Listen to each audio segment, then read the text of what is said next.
Hi everyone, Robert here. Welcome to the Robert Does Wrestling YouTube channel, and today we gotta be talking about Impact Wrestling from September 13, 2018. The show opened up with Austin Aries, the Impact World Champion, with Moose and Killer Cross. By the way, speaking about Austin Aries, this Monday there's gonna be a new video, a new top 10 best matches with Austin Aries being the topic of the video. So you better show up and watch that video. You're gonna enjoy that. Obviously, there were gonna be someone to confront Austin Aries, and out of the blue, it came in Fallah with KM, and Austin Aries granted Fallah the opportunity to wrestle him at the main event for the Impact World Title. First match of the night, we got the Lucha Brothers, Pentagon Jr., and Phoenix versus the Call of Lee. And speaking about the Lucha Brothers, there are a lot of rumors running around that Sherman McMahon won them into his little, company, his huge company. I think he's not happy with all the talent that he already got, so he want more people. So it looks like the rumor is very persistent, and I guess the zeros in the check that he's offering them is growing by the month. So let's see what happens. But if the money is too good to turn down, I don't see them turning that offer. It all depends on how much money Chairman McMahon is willing to spend on the Lucha Bros. So, Call of Lee, obviously, solid match, a lot of back and forwards. The Call of Lee is very underappreciated on Impact Wrestling. They don't have the look to be at the main event level, but they sure can perform. If you put them with LAX, they are willing to get who have a good match. The same happened with the Lucha Brothers. You can put the Call of Lee with the Lucha Brothers, and they are able to do a solid match. The finish came when Pentagon was doing the pile driver stuff, and that was it. After the match, OBE, Sammy Callahan with the Chris Bros were doing their usual hand cam stuff, calling out the Lucha Bros and the Machine Brian Cage, and it looks like that match is gonna be happening, but it is gonna be happening at Bound for Glory. 3 versus 3, the Lucha Brothers and the Machine Brian Cage versus OBE with Sammy Callahan. Next, we got KM once again backstage with Fallah trying to find him, someone who have the expertise so they can guide, Fallah into getting more confidence and have that power to beat Austin Aries.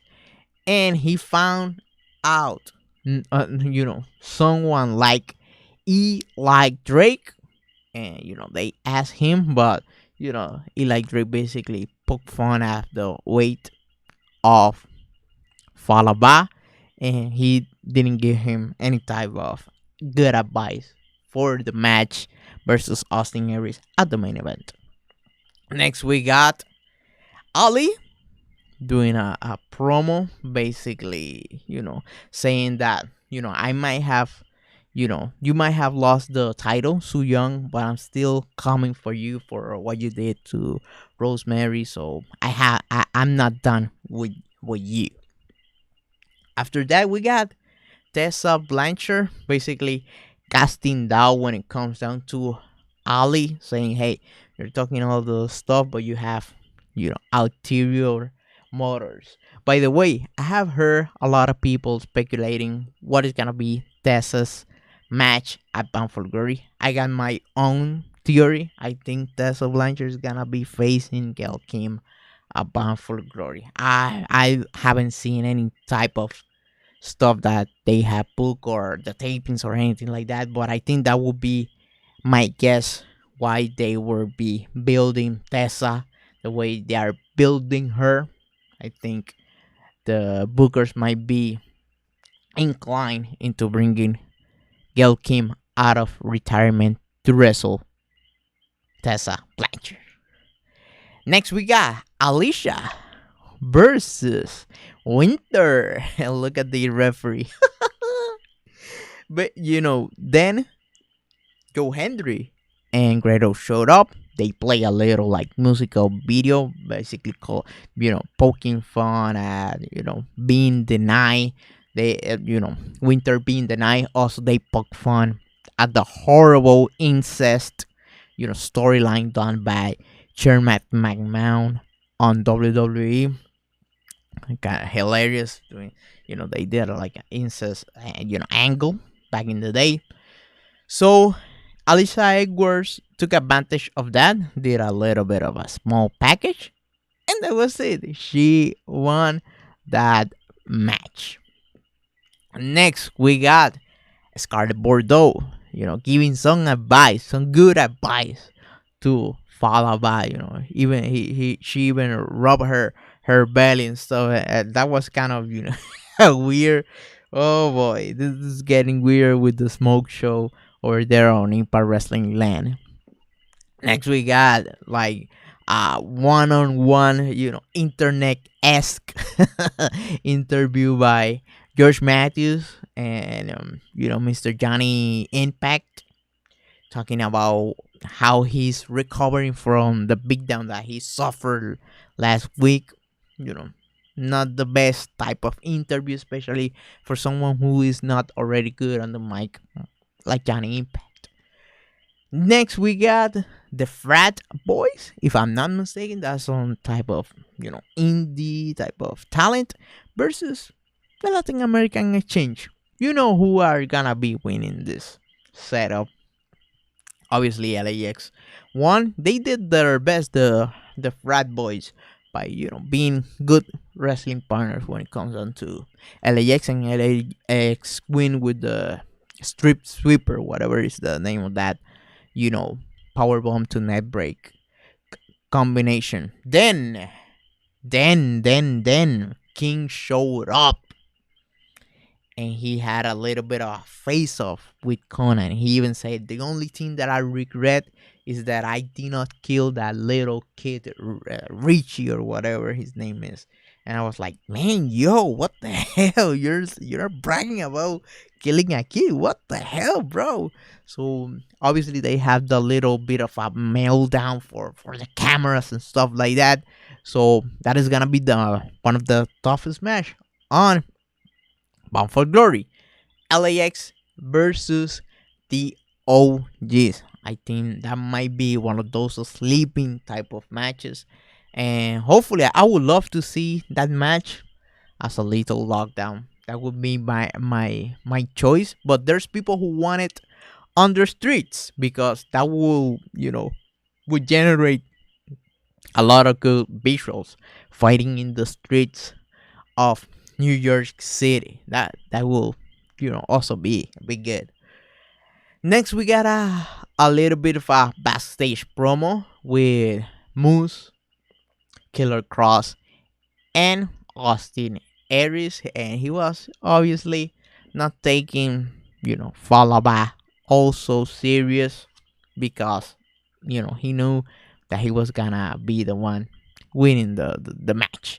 He was pretty much confident in his ability to beat Fallah Bahh. Also, we got Rich Swann coming in last minute to cheer him up, cheer Mr. Fallah Bahh into fighting versus Austin Aries and retaking the title. And this is one of the top spots that I just don't want to miss. Very important.